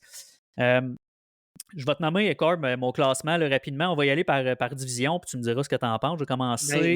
vas-y par division, puis je vais essayer de rebondir à chaque division, parce que sinon, ça va en faire Ouais. trop. Là. Ben oui, c'est ça. Je vais commencer avec la Pacifique. Pour moi, je t'avoue que mon classement, je l'ai modifié ce matin parce que j'avais Edmonton premier. Sauf que un peu à l'image de beaucoup d'équipes, là, évidemment, c'est pas toutes les équipes là, qui font ça, mais quand tu te rends jusqu'à la Coupe Stanley, habituellement, tu es un peu fatigué l'année d'après. Puis la grosse différence, c'est que l'année passée, parce qu'Edmonton a eu un début de saison terrible, l'année passée, il était 31e au classement. Je vois pas les Oilers avoir l'énergie pour refaire une remontée comme ça. Puis en partant à 0-3, je pense que ça va être difficile. Donc, j'ai mis Vegas, Vancouver, Edmonton comme les trois premiers dans la Pacifique. Puis je suis là, ça avec Seattle, les Kings, Calgary, Anaheim et San Jose dans un ordre très précis. Tu vois ça similaire à moi ou tu es un peu différent? Ben, moi, je pense que le 0-3, j'en tiens même pas compte. Je pense que Edmonton va quand même finir premier là, de la Pacifique. Oui, c'est un été qui est court, tout ça. Mais je pense que Golden Knights puis Vancouver ont plus de trous, ont plus de points d'interrogation. Tu sais, Edmonton, dans le fond, il y a eu quelques changements, mais le core est resté le même. Je pense que Stuart Skinner part avec un mauvais début de saison. Je suis surpris pas du tout. Moi, je pense que c'est encore le point faible d'Edmonton. Il est là, mais je vois Ouais. Edmonton finir premier dans cette division-là. Je pense que je les ferais suivre par Vancouver. avant Vegas, parce que Vegas, pour moi, c'est une équipe qui est vieillissante, là, malgré tout. Tu sais, Ouais. Jack Eichel semble en mission, puis grand bien lui fasse, puis j'adore Jack Eichel, puis j'étais un de ceux qui prônait que le Canadien devrait faire le meilleur offre possible à ce moment-là. Mais, tu sais, des Mark Stone, c'est fragile. Est-ce que tu sais, Pietrangelo tombe souvent au combat pendant une saison. Des Hanifin, c'est souvent blessé. On a perdu des Marchessault, qui est quand même un rouage super important là-bas. Il y a des gros noms, Chandler Stephenson est parti de là-bas. Je pense qu'il y a une période d'ajustement. C'est plus l'équipe que c'était, malgré qu'ils sont encore très bons, très compétitifs, puis que ça va être une équipe tough à pogner en série. Les Golden Knights, dans la saison, je pense qu'ils vont régresser un peu. Fait que je vois Edmonton, Vancouver, Golden Knights. Toi, tu battais Seattle après. Moi, je vois Seattle là, dans la même mix que Anaheim et San Jose. Je vois pas où que ça s'en va, cette équipe-là. Donne des 5 millions à Joey Daccord, un goaler là, qui passe aux waivers semaine après semaine, il y a 1 an ou 2. Seattle, pour moi, c'est mal, ben, en fait, c'est mal géré. Tu sais, je veux dire, ils ont eu 3 drafts à date, Shane Wright étant leur premier pick. Ah non, ils ont eu Matthew Beniers avant ça. Fait 4 drafts de fait, mais tu sais, en première ronde, tu ramasses Matthew Beniers, Shane Wright. Là, j'ai un blanc en 2023, mais 2024, Berkeley, Catton, c'est tous des gars dans le même moule pour occuper le même rôle. Je comprends pas. Je comprends pas où Seattle s'en va. Les acquisitions, c'est des Stephenson à gros salaire, Brandon Montour. Oui, ça solidifie puis ça amène des vétérans, mais tu vas rester milieu de peloton. Fait que moi, je vois pas Seattle. Je vois Seattle faire du surplace. Je pense que les Kings ont plus de potentiel. Puis c'est vrai, là, il y a Calgary là-dedans là, qui est discutable. Je ne voyais pas Calgary commencer l'année comme qu'ils l'ont fait, mais ça va s'essouffler à un certain point. Mais la compétition à l'interne chez les Flames, je pense que c'est ce qui fait là, que le début de saison est productif comme ça. J'ai hâte de voir combien de temps ça va continuer. Oui, exactement. Puis, tu sais, Seattle, je ne les mets pas en série. Là. Son transfert à la centrale, j'ai mis Dallas, Nashville, Colorado comme 3 premiers. Colorado, les gardiens, je pense que ça va leur faire mal. Ils ont beaucoup de blessures en début de saison. Je comprends que Colorado, c'est Colorado, là, mais moi, je pense que Nashville et Dallas sont supérieurs justement cette année pour avoir la possibilité de finir en haut 2. Puis ensuite, je mets Saint-Louis, Winnipeg dans les séries. En série. OK. Ouais. Puis après, c'est Utah, Minnesota. J'ai hésité honnêtement à mettre Utah. Ben oui. Comme j'ai dit en intro, il y a souvent des surprises. Puis Utah, il y a tellement un gros hype sur l'équipe cette année. Aller jouer à l'Arena, ça va être bien différent de Phoenix et tout ça. Mais j'ai eu de la misère à enlever Winnipeg Saint-Louis. Ouais, ils sont déjà 3-0. Mais tu sais, moi, je regarde ton classement, Dallas, Nashville, Colorado dans l'ordre, j'aurais la même chose. Je crois à Saint-Louis, moi aussi. Là. Je pense qu'ils ont un bon duo de goalers. Une équipe assez solide, là, 4 trios. Je pense qu'il y a 6 défenseurs que tu peux rouler à peu près n'importe quand sans avoir de grandes vedettes. Mais je pense que Saint-Louis va être une équipe de playoffs, sauf que je pense qu'il n'y a personne qui va penser qu'ils vont passer une ronde, mais ils vont les faire. Mais moi, j'ai Utah devant Winnipeg cette année. Justement, le hype du nouvel endroit, l'échange, Sergachev. Le Dylan Gunter a signé son ticket, commence l'année en feu. Un gars comme Barrett Hayton a déjà autant de buts que l'année passée au complet. Je pense que ils ont de la bonne profondeur, des Lawson Krause, des gars de même, des gars capables de jouer la vraie game. C'est sûr que Keller, Schmaltz, Cooley, c'est des petits joueurs, là, je le mets en guillemets là, parce qu'ils ne seront pas si petits que ça, mais en voulant dire dans la Ligue nationale, c'est en deçà de la moyenne. Des bons joueurs électrisants. J'ai hâte de voir, mais ils ont aussi beaucoup de jeunes qui s'en viennent, qui pourraient se servir pour aller chercher une pièce manquante. Fait que, moi, Utah, tout ça mis ensemble, je les vois là, faire un push, puis un peu l'histoire Cendrillon, la première année à Utah, faire les séries. Mais l'ordre est bon, Utah, Winnipeg, après moi, c'est là que ça va jouer. Peut-être Saint-Louis là, qui va être dans le mix de débarquer, mais moi, j'ai Utah qui y va. Puis pour la cave, Chicago, on est d'accord. Minnesota sont sa dernière année là, des contrats à Sutter parisien. Donc, ça va commencer à mieux aller dans les prochaines années, mais ils sont en train de souffrir un peu là, pour mieux remonter. Ah ouais, effectivement. Métropolitaine, j'ai les Rangers, j'ai les Devils, j'ai la Caroline et j'ai Washington, top 4, mais pour les séries dans cette division-là. je suis incapable de mettre les Islanders. Là. Je sais qu'il y a quelques personnes qui mettent les Islanders, mais pour moi, c'est impossible de les mettre là malgré les gardiens. Philadelphie, Pittsburgh et Columbus. Moi, Pittsburgh, pour vrai, j'ai failli les mettre dans mon bottom 5 des pires clubs. Mais je me suis gardé une petite gêne. Je trouve ça triste un peu ce qui arrive avec ce club-là. Mais c'est ça. Le temps va nous le dire. Là.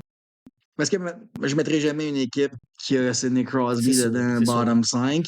Mais oui, tu sais, ça a plafonné.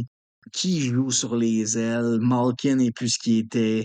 Tu sais, Roger McGroarty, moi, je pense que oui, ça va fonctionner. C'est un bon ajout. Tu sais, Jesse Puljujarvi a connu une grosse présentation, mais il n'y a rien ses ailes. C'est Brian Rust, puis des gars comme ça. Mais en voulant dire, cette équipe-là fait du surplace ou régresse année après année. C'est triste, mais moi non plus, je les vois dans le portrait des playoffs. Jarry qui doit rouler 60 games sans tête pour que ça arrive, se blesse pratiquement à chaque saison. Je ne le vois pas arriver. Moi, ce que je changerais, c'est que je vois New Jersey finir premier devant les Rangers pour la saison. Ouais, la Caroline, moi, je les baisserais. Je pense qu'ils vont faire des séries, mais plus ça fesse. Je pense que Washington va devancer la Caroline. Caroline a perdu des gros morceaux. Puis je pense que ça va faire mal rapidement. New York Islanders va se battre avec eux là, pour la dernière place. Peut-être Philadelphie, mais Philadelphie, là, quand je regarde le line-up complet, c'est rempli de trous. Fait que ça prendrait beaucoup de chance, mais avec Tortorella, on ne sait jamais. Je suis allé avec les gardiens, en fait, là, pour cette division-là. Là, les Rangers, évidemment, les Devils se sont vraiment beaucoup améliorés à cette position-là, mais Washington, on dirait que j'ai de la misère à les mettre devant la Caroline à cause des gardiens, mais en même temps, la Caroline sont à un Anderson près d'une blessure. T'es un grand fan de baseball, hein? Puis les goalers, moi, je vois ça un peu comme des lanceurs au baseball. Quand il est hot, puis c'est une séquence. Puis l'année passée, Charlie Lindgren a connu sa meilleure saison. Fait que j'ai de la misère à gager contre lui. Il est sur une lancée. Mais c'est sûr que Charlie Lindgren, Logan Thompson, ça inspire pas beaucoup de confiance. Sauf que c'est des gars qui sont plus matures. Le poste de goaler, ça change avec la maturité. À suivre, mais Washington va le faire. Washington s'est amélioré. Pierre-Luc Dubois, Jacob Chychrun, c'est deux ajouts, malgré qu'ils ont eu des down years, mais c'est quand même des bons ajouts là, considérant le prix qu'on payait. Ouais, puis il y a le hype Ovechkin cette année aussi. Je pense pas qu'il va le faire cette année, battre le record, mais il y a quand même cette idée-là. Ça prendrait, je pense, c'est 42 buts total. Moi, je pense que ça va être plus une distraction que d'autres choses. Mais tu sais, Dylan Strome, vraiment éclos là, depuis qu'il est là-bas. Ils ont bien fait les choses depuis qu'ils ont perdu les Oshie, Kuznetsov, Backstrom. Je trouve qu'ils font un reset sur le fly. Washington, présentement, je ne dis pas qu'ils vont être contender pour la Coupe Stanley, mais j'ai vu pire. Effectivement. Termine avec l'Atlantique. C'est là que moi, je pense que c'est dans cette division-là qu'il va y avoir les plus grandes surprises. Je m'explique. Toronto devrait, pour moi, l'ajout de Berube en arrière du banc fait que je vois Toronto éclater l'Atlantique, finir avec une dizaine de points à l'avance des autres clubs. Ah ouais. Je pense que la Floride va diminuer. Tampa Bay, honnêtement, Corb, je les ai mis 3e juste parce que j'ai enlevé Montréal, parce que je mettais Montréal en avant de deux autres. C'est pas mon genre habituellement de mettre Montréal trop loin, mais cette année, pour vrai, s'il y a une grosse surprise dans la ligue, pour moi, c'est Tampa Bay qui fait même pas les séries. Ça, c'est ma surprise majeure. Ouais. Ça arrivera probablement pas. Il y a un terme là, en anglais, là, on parle souvent des bêtes qu'on fait, là, pas des dark horse, là, mais j'oublie le terme exact. Mais bref, pour moi, s'il y a une grosse surprise dans la ligue cette année, c'est Tampa Bay qui ne fait pas les séries. C'est ça. Fait que j'ai mis Toronto, Floride, Tampa, Boston pour faire les séries. Encore une fois, comme je l'ai dit, là, Montréal, je les mettais avant la blessure à l'aîné, puis je sortais Tampa Bay. Puis après, Montréal, Ottawa, Détroit et Buffalo. Il y a bien des affaires qui sont difficiles à comprendre, je trouve, dans les 3 dernières équipes. Là. Détroit, on ne sait pas trop ce qui s'en va. Ottawa, c'est mêlé, un peu comme tu l'expliques depuis plusieurs semaines. Puis Buffalo, ils ont tellement de beaux talents, mais il n'y a rien qui lève. Je ne suis pas capable de les mettre en avant des 2 autres équipes non plus. Moi aussi, je vois Toronto finir premier, Floride deuxième. Ça, oui. Je pense que sur la longue run, Boston va devancer Tampa Bay. Parce que moi, dans le fond, ce qui m'inquiète à Tampa, c'est on parle d'un top 5, là, mettons, là, mais Vasilevski, Edman, Gansel, Point, Kucherov. Si un de ces gros noms-là tombe à un certain point dans la saison, ça va faire beaucoup de dommages, puis ils n'ont pas de profondeur pour remplacer les noms que je viens de mentionner. Mais Vasilevski, c'est Carey Price, puis on faisait les séries avec Carey Price, avec une équipe vide en avant. Fait que jamais je vais sortir de Tampa jusqu'à temps qu'ils sortent eux-mêmes, puis on verra rendu là.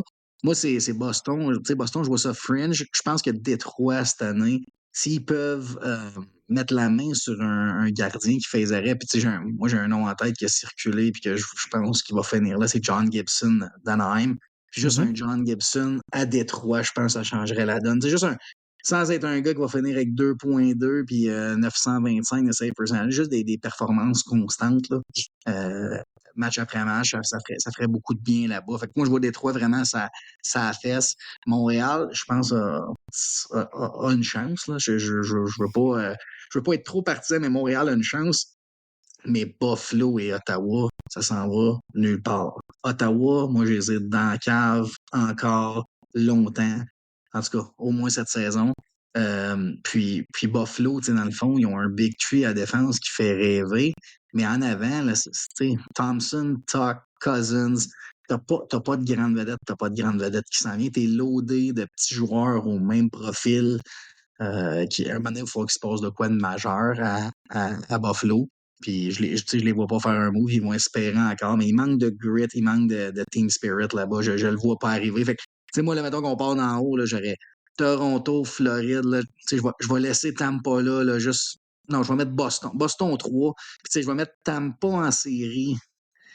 Je vais mettre Détroit, Montréal, là, kiff pour moi, là, qui vont se battre avec Tampa. Puis je vois Buffalo et Ottawa complètement derrière. Ottawa, je le vois tout simplement. Tu sais, t'aimes pas, j'ai mentionné que j'y mettais en dehors des séries avant d'enlever Montréal, puis là, j'ai mis devant Boston. La raison, c'est Vasilevski, on s'entend. Boston, Swayman, il est excellent, là, mais il n'a pas prouvé encore qu'il pouvait être le numéro 1 pendant 60 matchs. Là. Je pense que son maximum, c'est une quarantaine de matchs. Fait que j'ai hâte de voir ce petit côté-là. Puis comme deuxième, aussi. Mais tu sais, t'aimes pas, je l'ai pas devant moi, là, ça doit pas être ça coche non plus. C'est juste que Boston, on dirait à chaque année, quand je regarde le roster, je suis tout le temps un peu étonné qu'ils réussissent à finir dans le top de la ligue. Là. Ils ont rajouté une couple de joueurs cette année pour venir les supporter. Là. Puis je pense à Zadorov, entre autres, mais moi, je trouve que ça fait pitié. Puis c'est peut-être moi qui connais pas assez certains gars là-dedans, là, mais des Justin Brazeau, John Beecher, tout ça, là, moi, je suis comme aïe, comment ces gars-là peuvent... L'affaire avec Boston, c'est toujours, oui, ils sont chez Zadorov et Lindholm, mais tu as David Pastrnak comme numéro 1 en avant, tu as Brad Marchand comme numéro 2 en avant, puis tu as Charlie McAvoy comme numéro 1 en arrière, puis tu as Hampus Lindholm comme numéro 2 en arrière, puis tu as Jeremy Swayman. Fait que, dans le fond, tu as... moi, le hockey, là, des fois, j'évalue ça un petit peu différemment. Dans les 32 premiers attaquants de la Ligue nationale, Pastrnak est top 10. Dans les 32 deuxièmes attaquants de la Ligue nationale, Brad Marchand est top 10. Dans les 32 premiers... par exemple. C'est pas le 64e attaquant qui sort dans la Ligue nationale. Il est encore très, très, très... Dans son rôle, là. Il fera plus 95-100 points, mais mettons qu'il en fait 75 puis qu'il a sa face de rat devant toi, il est aussi utile, Puis c'est un des meilleurs joueurs en piqué, c'est un gars qui va tout le temps en donner. McAvoy est top 10 défenseurs dans la Ligue pour moi. Hampus Lindholm, top 10 dans les deuxièmes défenseurs dans la Ligue nationale. Puis Jeremy Swayman, c'est un top 10, top 15 goalers dans la Ligue nationale. Fait que, je pense que tu surfes là-dessus. Le reste, c'est des gars qui, des Zaka, des Lindholm. C'est une question de fit rendu là. Puis moi, je pense que, Brazeau, il n'est pas connu, mais Brazeau, je pense que c'est le genre de gars qui... Il va peut-être finir avec, 30-40 points, mais c'est un genre de 6 et 5 qui compte des gros buts. Boston va être là. Il y a trop. C'est la manière que c'est fait, mais les bonnes années de Boston, regardez-les, il n'en reste pas tant que ça. Là. C'est ce que je pense. Puis, ça, c'est un peu... la majorité des équipes, c'est comme ça, là, que ce soit le Canadien ou d'autres. Là. Mais, tantôt, tu parlais d'un top 5 comme Tampa. Eux autres aussi, là. Il ne faut pas qu'un de ces top 5-là se blesse parce que là, ils sont dans le trou. Mais, les Oilers, Draisaitl se blesse, c'est dangereux. Ou McDavid se blesse. Oui, exactement. Sauf que Boston, mettons, tu perds Pasta, c'est fini. C'est ça. Ouais. Ça se termine là. Tandis qu'à Tampa, si tu perds Point... ben, peut-être que tu vas les faire pareil parce que tu as Vasilevski, tu sais. Mais Boston ne peut pas perdre Pasternak puis ne peut pas perdre Swayman, sinon c'est fini. Exact. Fait que ça se ressemble quand même un peu, là, nos affaires par quelques choix. Je t'ai mis dans nos notes, là, je t'ai mis mon bottom 5 là, pour voir qui va se battre là, principalement pour le first pick l'année prochaine. Je suis allé avec San Jose dernier, Columbus, Anaheim, Chicago et pour moi Calgary qui, malgré leur début, je vois pas. C'est ça. Je pense que ça va être difficile de finir bien plus haut que ça. Tu vois, moi, oui, pas dans le même ordre, là, mais moi, j'ai Anaheim et Calgary ne seraient pas là. Puis je les remplacerais par Ottawa et Seattle. Puis honnêtement, je pense que c'est Columbus qui va être la pire équipe de la Ligue cette année. J'irai avec San Jose deuxième, puis j'irai avec Ottawa troisième, Chicago et Seattle. C'est minime comme changement, mais Ottawa, là, pour vrai, là, la signature d'Olmark, puis j'y ai cru. Là, quand on est chercher Olmark, j'ai fait « Oh, c'est possible que ce soit la pièce manquante. » Mais ça n'a pas de bon sens. Là. Tu demandes à Jake Sanderson, un gars de 22 ans, de jouer comme Victor Edmond. Le deuxième défenseur, je trouve, être Thomas Chabot, qui est plus une version de Jeff Petrie présentement. T'as qui à droite? Es-tu capable de me nommer? Artem Zub et Nick Jensen, c'est personne, là, c'est personne dans la Ligue nationale. Fait que Ullmark va s'ennuyer de Boston, puis je pense qu'Ottawa est destiné à finir dans la Caroline.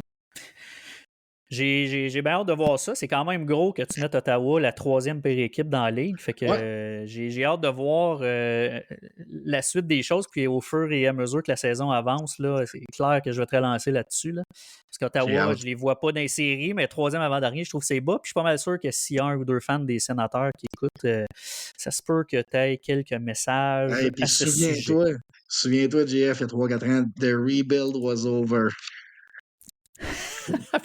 Pierre Dorion leur a dit the rebuild is over. D'ailleurs, je te relance là-dessus, mais Pierre Dorion est rendu collaborateur au 91.9 avec au show du retour avec Martin, pas Leclerc, mais Martin Lemay. Puis il en a parlé de ça. Puis il a mentionné que c'était pas son call, mais celui du propriétaire, pas Melnick à l'époque. Ouais, mais tu sais, ça, c'est possible. Je ne veux pas le secret des yeux, mais c'est moi c'est lui qui est venu en caméra. Non, absolument, mais je t'amène l'info que lui s'est fait dire par Melnick. Hey, buddy, moi, je veux de l'argent, je veux du monde dans les estrades. Fait que la reconstruction est terminée, puis on avance avec ça. Ben, il y avait, comme je te disais au début, c'était action versus parole. Et lui a mis des actions, il a échangé ses choix de première ronde haut pour deux gars qui sont plus là. Fait qu'Alex DeBrincat est venu faire 1 an, puis Jacob Chikrin est venu faire 1 an. Ça va coûter un 7e puis un 12e au total. Une gestion d'actifs de merde. Puis on sait pas combien d'années il reste à Ketchup. Et voilà. Corb, si les gens veulent... une autre semaine. Ah, c'est clair, je pense que c'est à chaque semaine ça va faire parler. Corb, si les gens veulent t'écrire ou te suivre sur Twitter, en commercial, Corbs, CROBZZ44. Tu es assez actif, donc je pense que si quelqu'un t'écrit là, il va avoir une réponse, on m'a garanti. Oui, ça va être assez rapide. Good. Les gens qui veulent, juste pour l'info, là, je ne veux pas faire des annonces de réseaux sociaux à chaque fois, là, prendre du temps pour ça, mais les podcasts vont être sur toutes les plateformes de podcasts. On va publier sur X, sur YouTube, je vais le mettre sur Facebook. YouTube, ça va être là avec une image, là, c'est juste pour ajouter le balado sur la plateforme, mais en gros, Facebook, YouTube, X, toutes les applications de podcasts, vous pouvez nous suivre là à partir de cette semaine. Puis après ça, Corb, on y va à la bonne franquette. Là, on va essayer de sortir ça le mercredi ou le jeudi. Normalement, on enregistre le lundi ou le mardi avant un petit peu. Ça va ressembler à quelque chose du genre. Mais ça se peut que des fois, on publie le vendredi. Puis des fois, ça se peut que ce ne soit pas toujours régulier. Là. On y va à la bonne franquette, je me répète, mais ça va ressembler pas mal à ça. Hey, we're back, mon GF. C'est le fun, c'est le premier. Le pacing va s'améliorer d'émission en émission, mais je pense que le concept va être pas mal ça. C'était cool, je suis content, on est reparti. Mon gars, j'ai le sourire, puis j'ai hâte. Yes, c'est comme je disais, ça fait 2 ans qu'on ne l'avait pas fait. Il y avait le petit track là, qui était là, puis le pacing, tout ça. On va s'améliorer. Fait que n'hésitez pas, vos questions, vos commentaires. Oui. Puis on se revoit, on se reparle de hockey à chaque semaine. Merci d'être là. Merci tout le monde. Ici, on parle de sport. Top net, hat trick, on run et blitz. agents libres t'invitent à jaser.